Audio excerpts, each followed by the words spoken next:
Assalamualaikum Assalamualaikum warahmatullahi warahmatullahi wabarakatuh. wabarakatuh. Baiklah, yang pertama, perkenalkan terlebih dahulu, kami dari kelompok 7 dari kelas SI reguler 5B yang beranggotakan 3 orang anggota. Yang pertama, saya sendiri Audia Anggreni Hasim, Saya Jovandra Tamaliaga. Saya Rifki Febrian.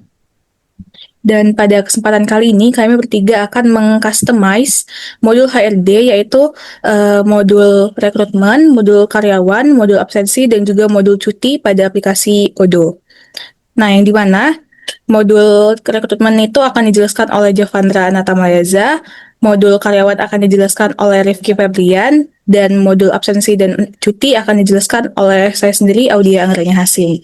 Berikut adalah demonstrasinya. Baik, di sini saya Jovandra akan menjelaskan mengenai modul rekrutmen yang tentunya adalah untuk merekrut karyawan di perusahaan ini.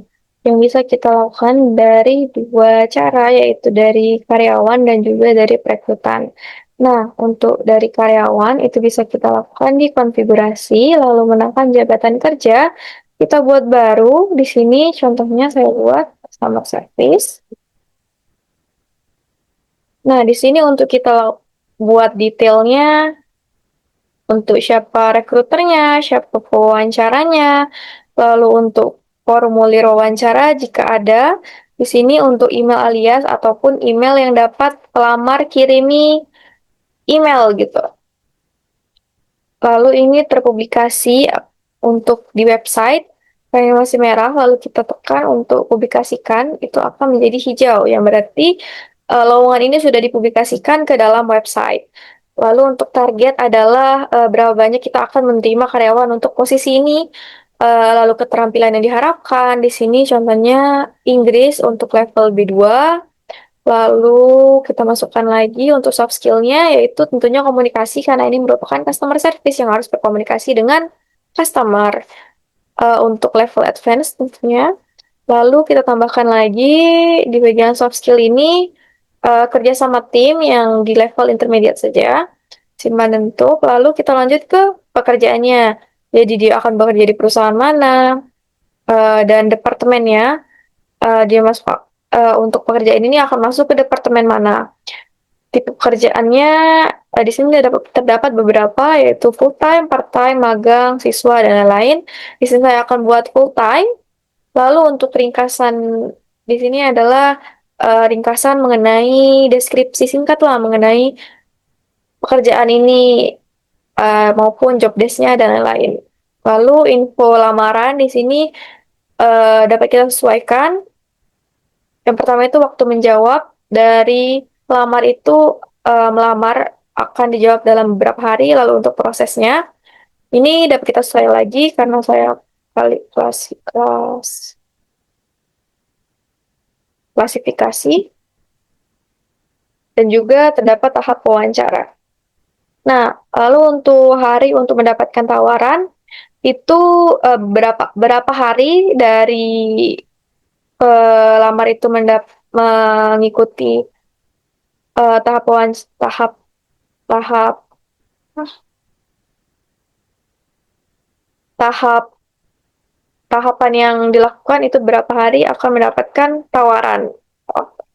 Jadi saya buat 3 hari, lalu kita dapat membuat lamaran itu juga dari perekrutan di sini di bagian baru. Nah, ini untuk yang tadi juga sudah otomatis masuk ke dalam modul perekrutan.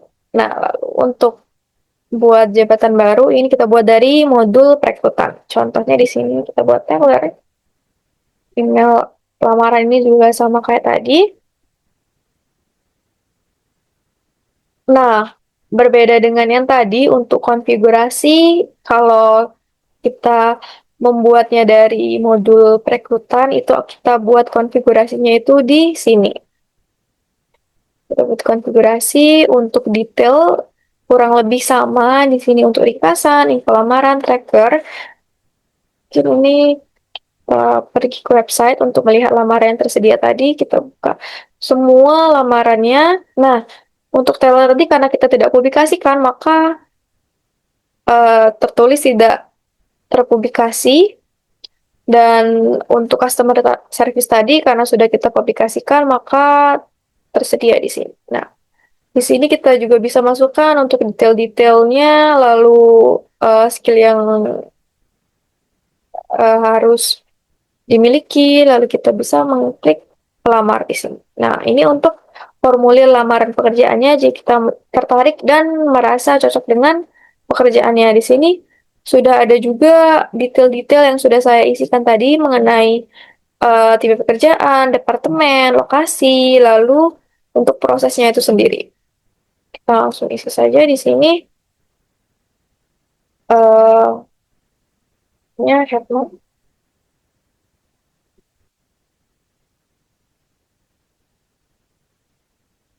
Kita isi juga untuk nomor teleponnya sebagai kontak, lalu LinkedIn-nya.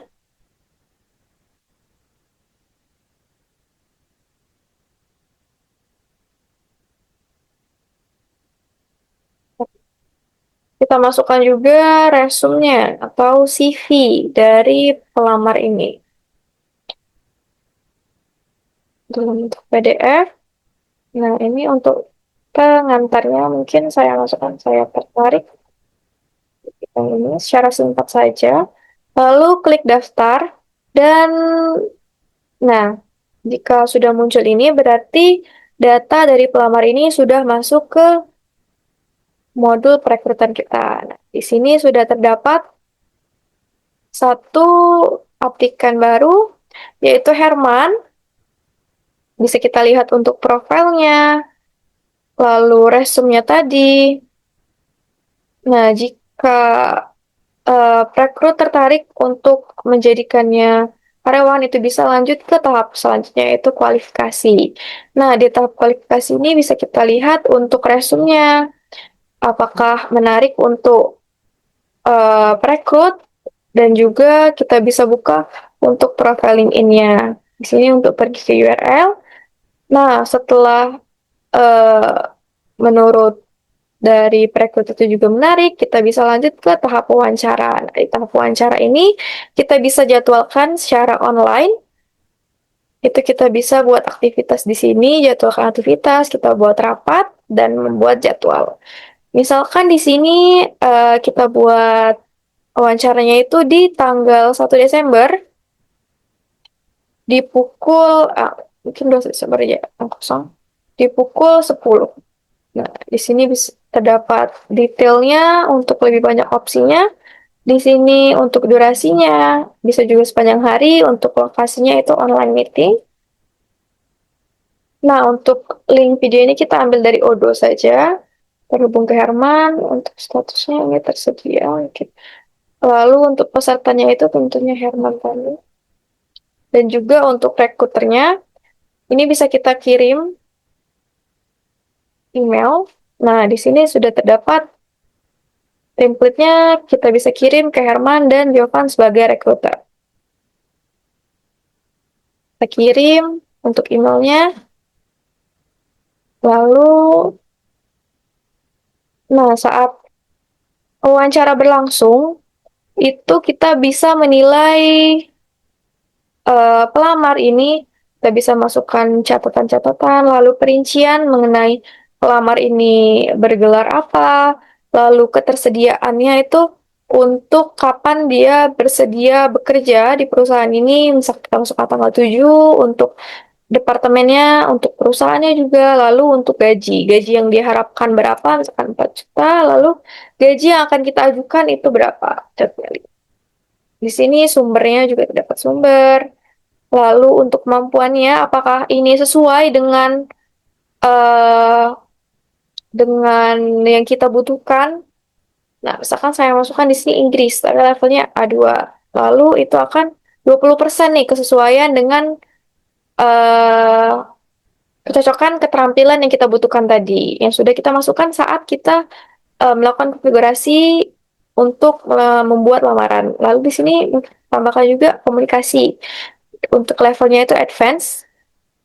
Nah, maka persentase untuk kecocokan jabatan kerja itu akan masuk ke dalam sini.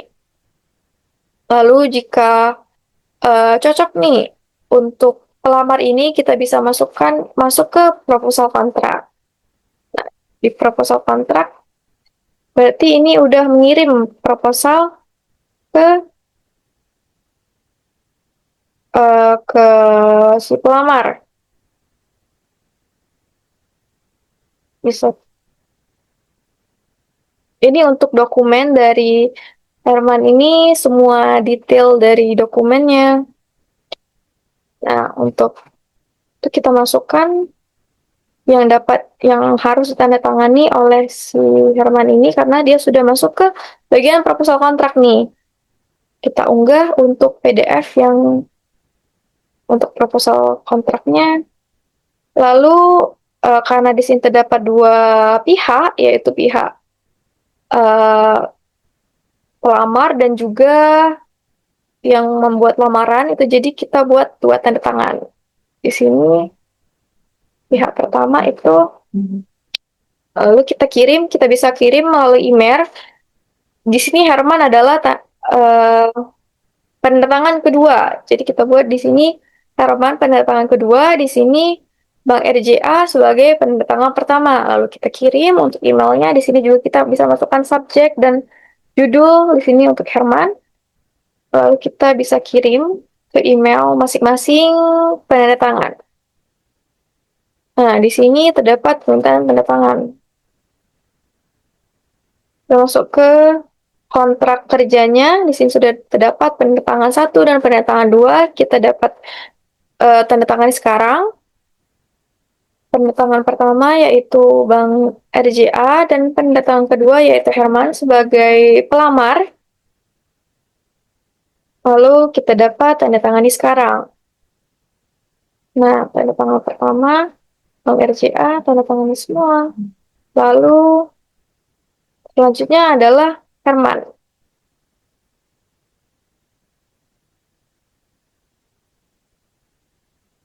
Oke.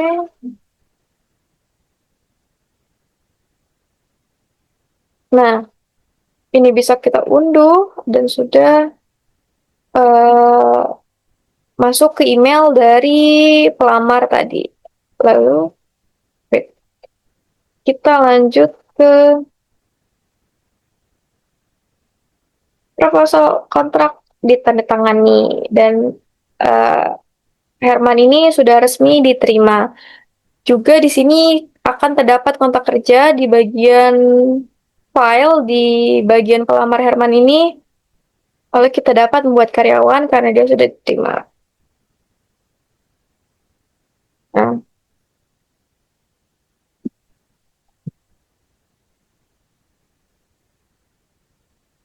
dan juga untuk misalkan di sini kita akan menolak peserta nih, pelamar. Bisa kita buat pelamarnya Andi. Sebagai contoh saja, jika ini ditolak. Nah, setelah kita tolak, ini terdapat beberapa alasan penolakan dan juga template email yang sudah ada di sini. Nah, di sini terdapat template email, kita bisa tolak. Nah, karena kita belum masukkan email.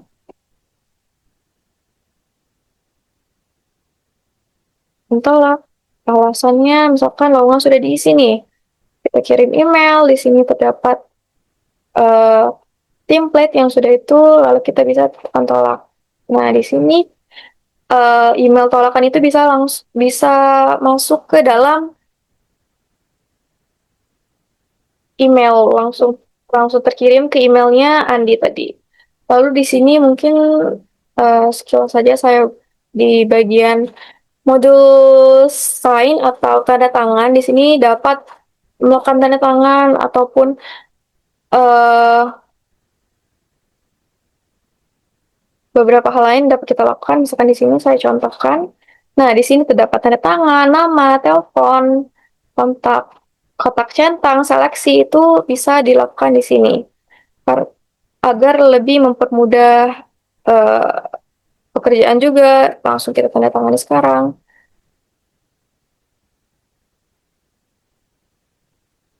tekan tanda tangan sekarang dan akan langsung tertanda tangan dan langsung masuk ke dalam, langsung dapat terunduh di perangkat. Mungkin sekian dari saya. Untuk modul karyawan akan dilanjutkan oleh Ricky. Terima kasih.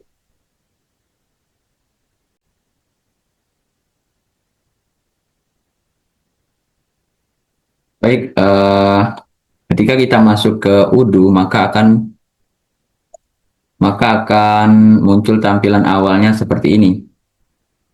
Dan juga langkah pertama kita yang harus kita lakukan itu membuat perusahaan. Jadi kita ke menu setting, ke manage company, dan juga kita di sini harus membuat perusahaan. Contohnya di sini sudah ada Bank RJA. Nah, jadi di sini kita bisa memasukkan namanya, nama dari perusahaan kita, baik itu dari alamat,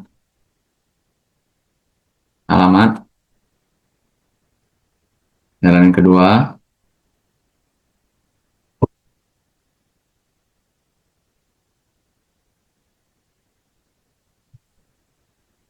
baik dari kota, provinsi, ini nomor pos kode posnya maupun negaranya. Nah, di sini seperti kita bisa ngisi NPWP dari perusahaan kita, baik itu dari company ID. Nah, jadi berhubung ini di Indonesia, maka kita menggunakan mata uang IDR. Nah, baik itu dari nomor telepon perusahaan dan juga email perusahaan. Kita masukkan semua di sini. Oke, setelah selesai mengisi datanya, maka perusahaan ini akan otomatis tersimpan.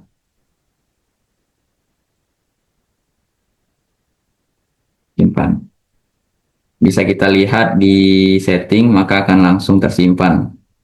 Nah, ini sudah tersimpan ini.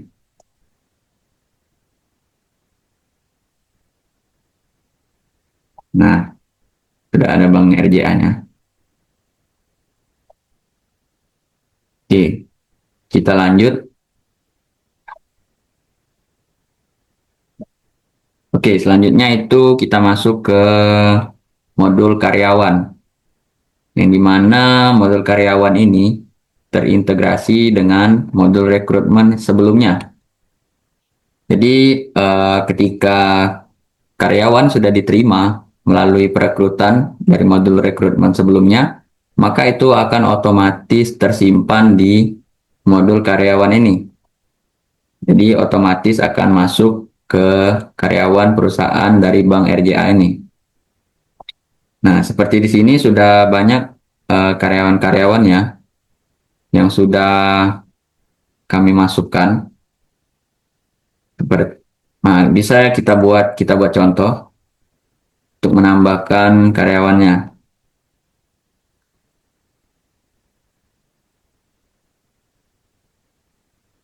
Baik itu dari emailnya,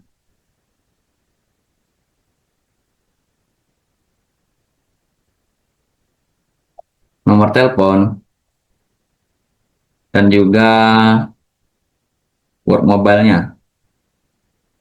Nah, di sini kita bisa menambahkan teksnya, itu dari segi sales ataupun trainer, ataupun karyawan. Nah, jadi kita masukkan di sini karyawan.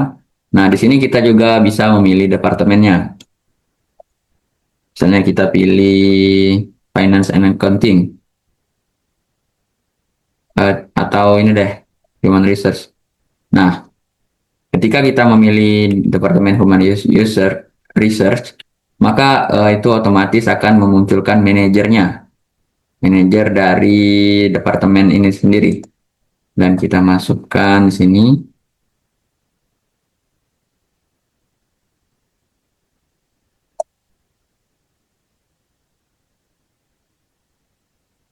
Training ini.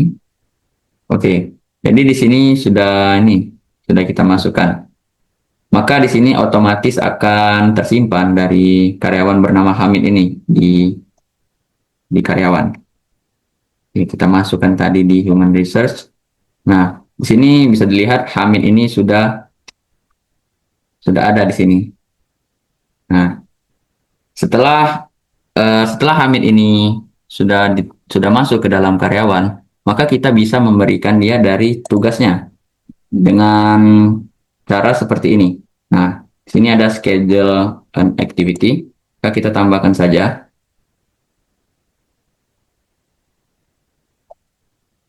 sini. Ini.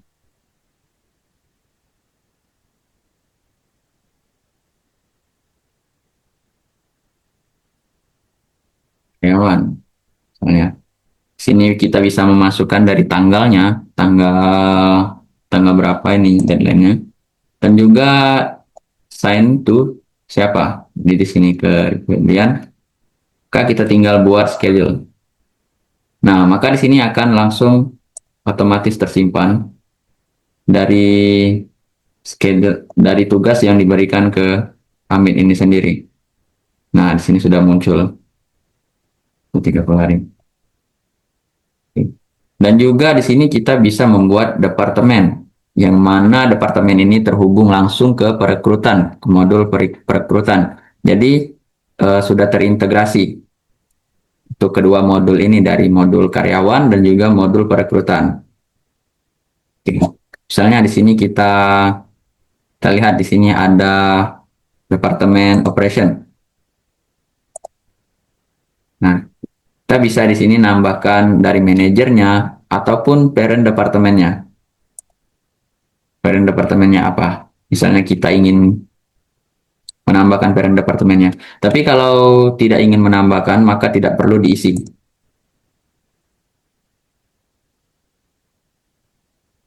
Kalau kita contohin deh, membuat departemen baru. Konsumsi. Manajemen. Misalnya kita parent departemennya itu operation. Nah, maka di sini akan langsung otomatis tersimpan dari departemen konsumsinya. Nah, bisa lihat di sini ya, konsumsi. Nah, dan juga untuk melihat kita bisa menambahkan dari job positionnya untuk setiap departemennya, yang dimana ini terhubung langsung ke modul perekrutan tadi. Nah, bisa lihat di sini, misalnya kita tambah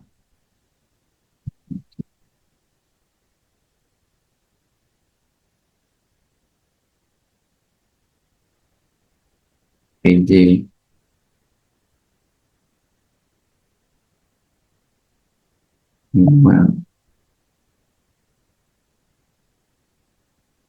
Nah, bisa kita atur dari departemennya. Itu tadi kita tadi karena kita baru membuat dari konsumsi, kita tambahkan konsumsi. Oke. Nah, di sini juga menambahkan dari industri bisa, email, ataupun ini.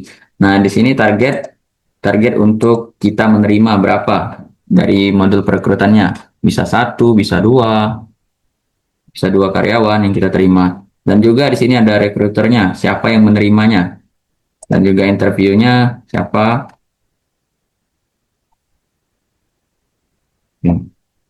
Ini sudah ditambahkan. Dan untuk memunculkannya di website, kita harus nge-publish dari position ini. Oke, di sini sudah dipublish.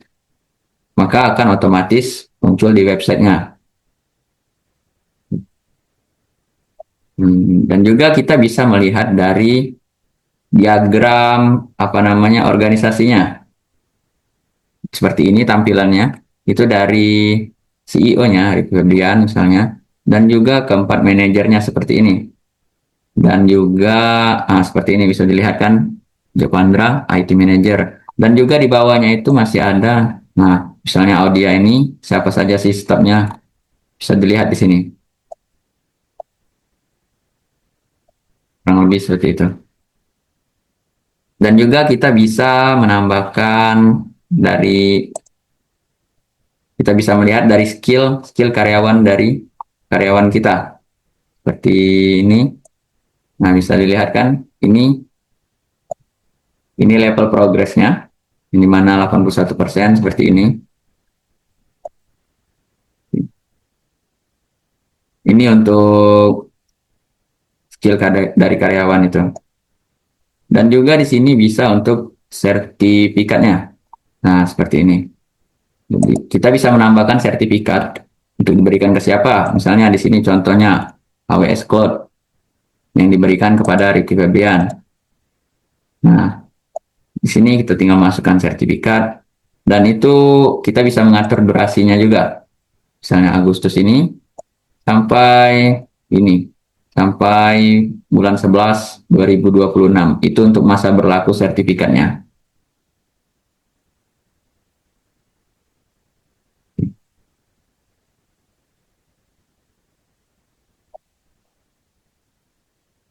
Nah, di sini juga ada untuk activity plan-nya. Nah, seperti ini. Sudah di sini sudah ada apa namanya? Sudah ada diberikan dari UDU-nya seperti ini. Setup IT material, manajernya seperti ini dari onboarding maupun offboarding-nya. Seperti ini. Oke.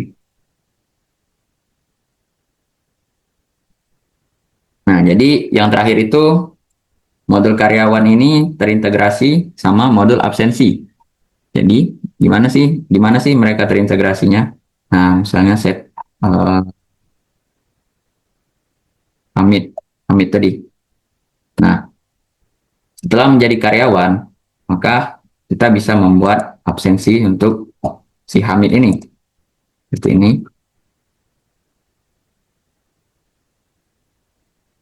Nah, jadi kalau sudah kita buat pin code-nya, maka kita tinggal print badge, yang mana itu akan membuatnya mendapatkan barcode scan untuk dia absensi. Dan itu terintegrasi sama modul absensi yang bakal dilanjutkan sama rekan saya. Oke, seperti ini. Oke, mungkin cukup sekian untuk modul karyawan ini. Terima kasih.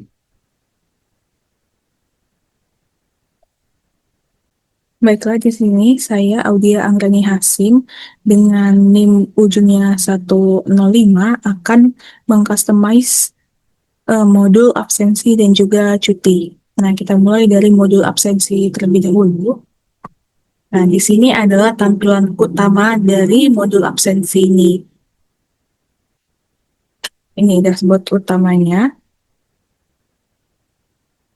Di sini bisa kita atur ingin menampilkan rekap absen dari tanggal berapa sampai tanggal berapa. Nah, jadi ini adalah dashboard utama itu menampilkan ataupun mencatat seluruh daftar absensi yang sudah dilakukan dari setiap karyawan ini. Nah, ini juga bisa ditampilkan, bisa diatur apakah ingin menampilkan per hari, per minggu, per bulan, maupun per tahun. Tapi di sini saya akan menampilkan per tahun terlebih dahulu. Lalu di sini jika kita senggol sedikit hijau-hijau ini, itu adalah presentase dari jam kerja yang sudah dilakukan karyawan tersebut dalam 1 bulan. Nah, di sini kita lihat karyawan dengan nama Audia Anggreni Hasim sudah melakukan jam kerjanya itu adalah 39 jam 52 menit per 160 jam. Nah, kenapa 160 jam dalam 1 bulan? Karena saya sudah mengatur bahwa jam kerja dalam 1 minggunya itu adalah 40 jam per minggu.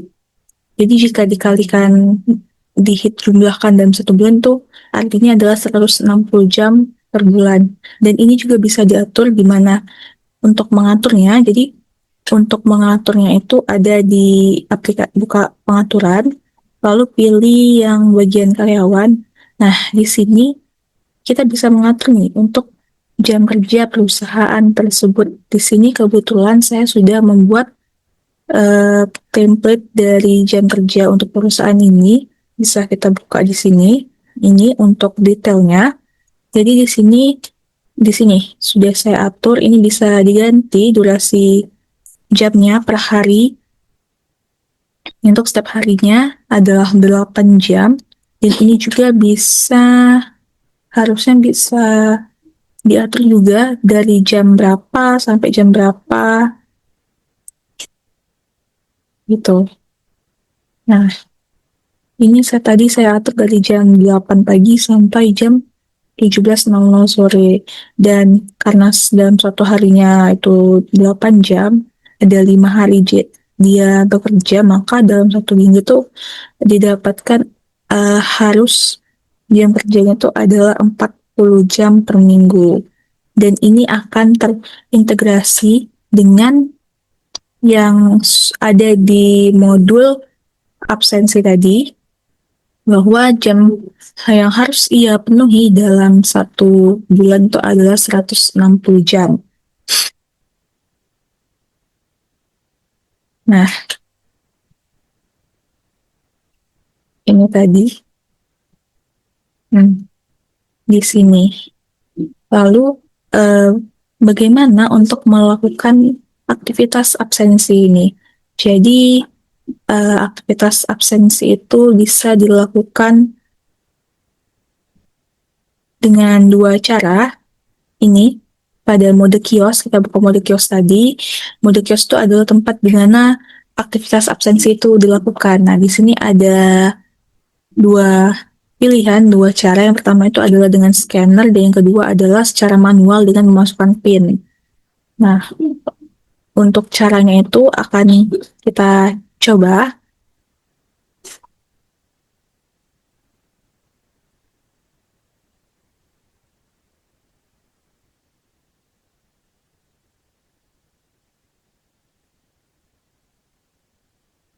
Oke, jadi untuk kita bisa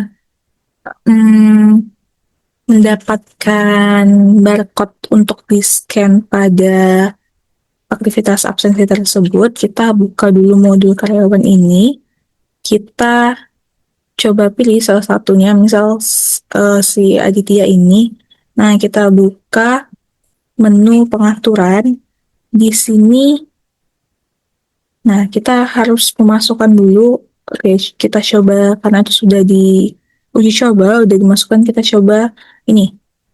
Kita coba Pak Bambang ini, buka menu pengaturan, lalu di sini kita masukkan PIN-nya berapa, misal 777. Lalu kita klik untuk batch number-nya itu, kita klik buat. Nah, dan akan terbuat berapa batch number-nya dan akan bisa dicetak. Kita klik cetak.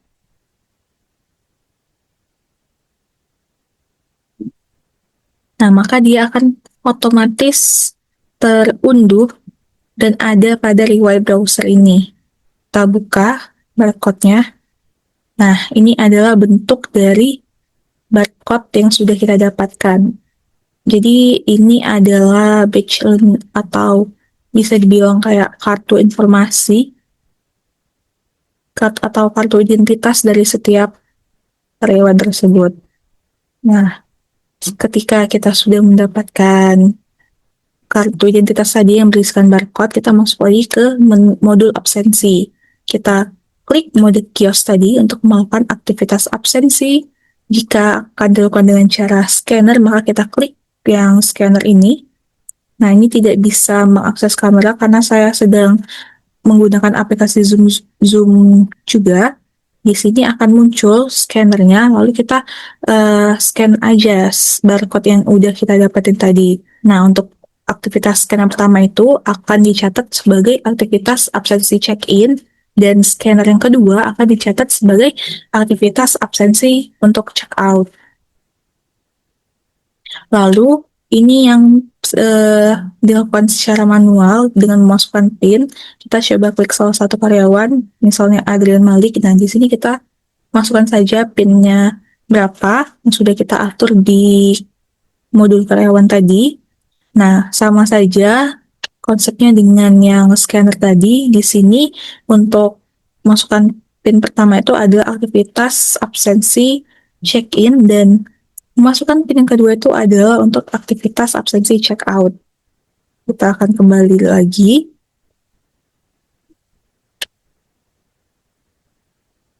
Lalu setelah semua aktivitas absensi check-in dan check-out dilakukan oleh setiap karyawan, maka akan terintegrasi ke rekapan ini dan otomatis tersimpan dalam dashboard utama ini. Ini akan terekam menjadi satu seperti ini. Dan seperti yang sudah saya bilang di awal tadi, bahwa ini bisa dilihat sesuai dengan keinginan kita, ingin ditampilkan apakah per hari, per bulan, per minggu, atau per tahun. Nah, ini Adrian sudah dalam bulan November ini melakukan 2 kali aktivitas absensi dengan jam kerja 16 jam, begitupun dengan karyawan yang lainnya. Ini untuk dashboard utamanya ya. Nah, di sini juga Anda bisa dilihat dalam bentuk laporan absensi. Nah, kalau untuk laporan absensi ini, itu yang tertampil ada jumlah jam kerja dan juga jam yang diharapkan, serta selisih jam kerjanya tersebut, atau apakah dia terlambat, ataupun apakah jam kerjanya itu lebih atau lembur. Nah, di sini coba kita klik hitung ini, maka akan tertampil berapa kali dia melakukan absensi. Misal Audia Anggreni Hasim tadi sudah melakukan 6 kali absensi, dan jumlah jam kerjanya adalah 39 jam 52 menit, namun jumlah jam kerja yang diharapkan itu adalah 39 jam 40 menit. Dan selisihnya itu adalah 12 menit karena dia tadi bekerja pada hari libur, jadi itu dianggap lembur. Nah, jam kerja yang diharapkan ini adalah karena dia melakukan 6 kali absensi dan jumlah jam kerja per hari adalah 8 jam, maka kita kalikan 8 dikali 6 jam itu harusnya adalah 48 jam.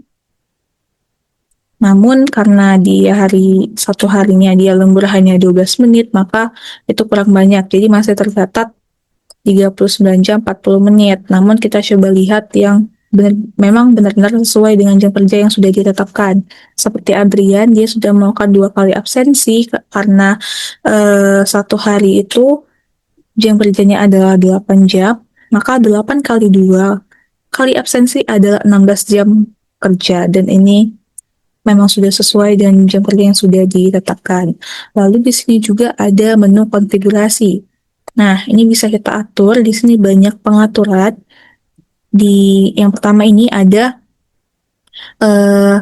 mau pilih cara apa aja buat melakukan aktivitas absensi tersebut. Apakah barcode atau RFID atau barcode dan juga pemilihan manual yang memasukkan PIN tadi, atau juga bisa hanya pemilihan manual saja.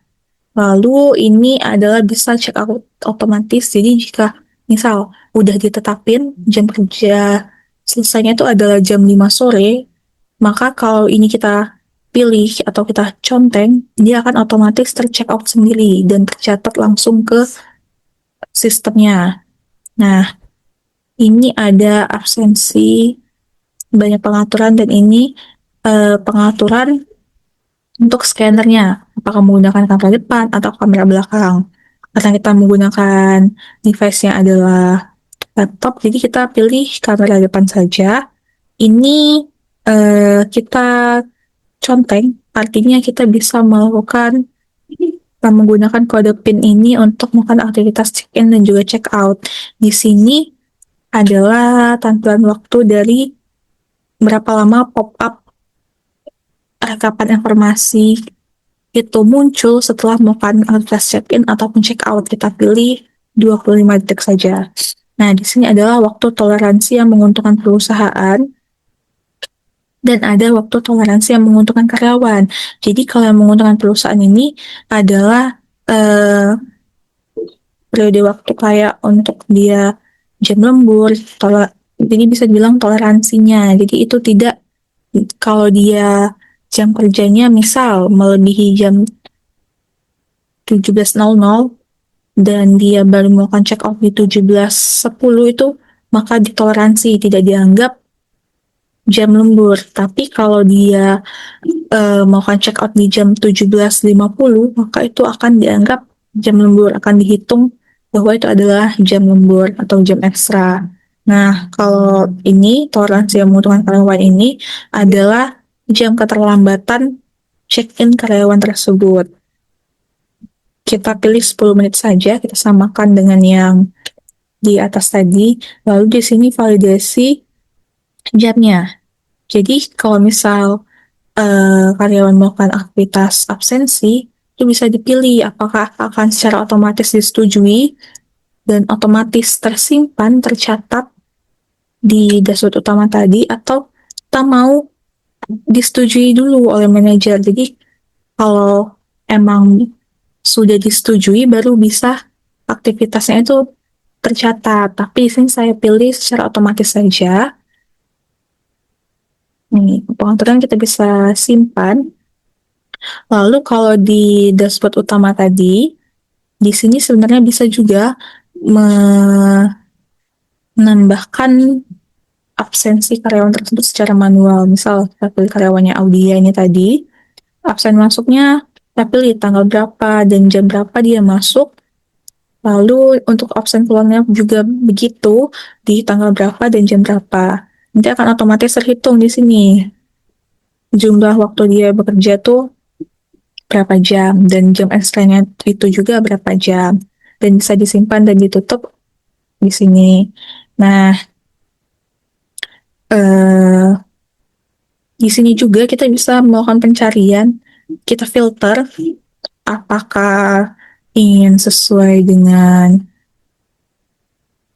karyawan yang diarsip, atau bisa memunculkan karyawan yang aktif, lalu tanggal-tanggalnya, kelompoknya juga bisa diatur di sini, pencarian filter ini. Oke, kalau untuk modul absensi, saya rasa sampai sini dulu, kita bisa lanjut ke modul cuti. Oke, di sini adalah dashboard utamanya.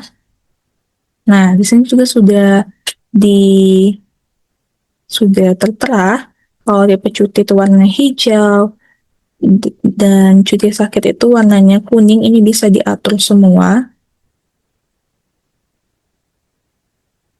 Nah, di sini juga sudah tertera tanda aktivitas dari pengajuan cuti nih. Jika warnanya full, maka itu ditandain sudah divalidasi. Jika masih diarsir, itu tandanya baru akan disetujui. Belum disetujui, kalau dia hanya garis terus saja, itu tandanya ditolak. Nah, di sini sudah ada yang mengajukan di bulan Desember dari tanggal 3 sampai tanggal 5, dan itu sudah divalidasi atau sudah disetujui. Sedangkan untuk pengajuan cuti tanggal 8 sampai tanggal 9 itu belum disetujui atau masih menunggu persetujuan. Oke, coba ya di sini bisa kita tambahkan pengajuannya. Misal untuk Audia, karyawan dengan nama Audia Anggreni Hasim, tipe cuti ini bisa kita tambahkan, klik cari lebih di sini. Bukan di situ untuk menambahkannya. Bisa kita pilih, ada banyak drop down di sini. Kita pilih misal cuti hamil. Nah, kita coba ajukan dari bulan Desember saja ya. Dari tanggal 17 sampai tanggal 19. Kita coba. Oke. Nah, otomatis ini terhitung 3 hari. Di sini bisa kita melampirkan filenya, file pendukung, atau misal kayak surat dokter, surat sakit, atau surat-surat pendukung lah pokoknya. Di sini juga bisa ditambahkan deskripsi atau keterangan. Oke, lalu kita serahkan permintaan ini. Nah, ini sudah diserahkan. Nah, di sini otomatis masuk ya di tanggal ini. Ini juga bisa, untuk tampilannya juga bisa diatur apakah ingin menampilkan per hari, per minggu, per bulan, ataupun per tahun. Di sini saya pilih per tahun saja biar mudah dilihatnya. Lalu kita coba klik ke menu overview. Nah, di sini akan tertampil rekapan dari karyawan yang sudah mengajukan cuti atau yang sudah melakukan cuti. Nah, di sini ada karyawan yang atas nama Audia tadi, dia sudah melakukan pengajuan, ini sudah disetujuin, ini meminta persetujuan, dan ini juga masih meminta persetujuan. Coba kita ke manajemennya. Nih, nah yang tadi karyawan mengajukan cuti itu akan terintegrasi ke menu manajemen ini dan otomatis akan tampil di sini. Ini yang tampil pada pengelola absen tersebut. Jadi pengelola absen tersebut bisa memilih apakah ingin memvalidasi itu maksudnya menyetujui ajuan cuti dari karyawan tersebut atau ingin menolak. Kita coba untuk tolak karena tadi belum ada contohnya. Kita coba masuk lagi ke dashboard utama karena di tanggal 17 sampai 19 saya ditolak, maka akan tampil seperti ini, garis lurus saja. Itu tandanya pengajuan cuti karyawan tersebut ditolak. Dan di sini bisa dilihat juga berdasarkan laporan karyawan. Di sini rekapan nih berapa kali dia sudah melakukan pengajuan cuti, berapa kali dia sudah melakukan cuti, di sini sudah tertampil. Karena contohnya baru satu dengan karyawan atas nama Audia, jadi yang tertampil hanya Audia saja. Di sini juga bisa ada menu konfigurasi, itu bisa membuat tipe-tipe cuti. Ini nih bisa kita buat tipe-tipe cutinya, misal cuti menikah. Nah, kita bisa pilih juga tipe durasinya, terus notifikasinya itu akan masuk ke HRS yang mana, HRS siapa, apakah Aulia atau siapa, gitu. Di sini nih bisa diatur semua di konfigurasi ini. Lalu ada juga rencana-rencana akrual dan juga ada bisa dibuat kita tandain tanggal-tanggal merah. Bisa kita catat di sini, kita input tanggal-tanggal merah tuh tanggal berapa saja dan bisa dikasih keterangan namanya itu tanggal merah karena apa. Dan ada hari libur wajib dan jenis aktivitasnya. Nah,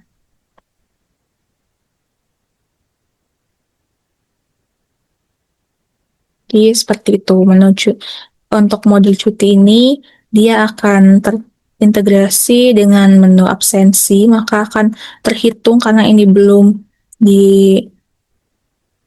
maka akan terhitung juga, harusnya ini terintegrasi juga dengan modul payroll, tapi saya tidak akan coba menu payroll tersebut. Ya. Baiklah, itulah tadi demonstrasi dari kami bertiga. Apabila ada salah kata, kami mohon maaf. Wassalamualaikum warahmatullahi wabarakatuh. Terima kasih.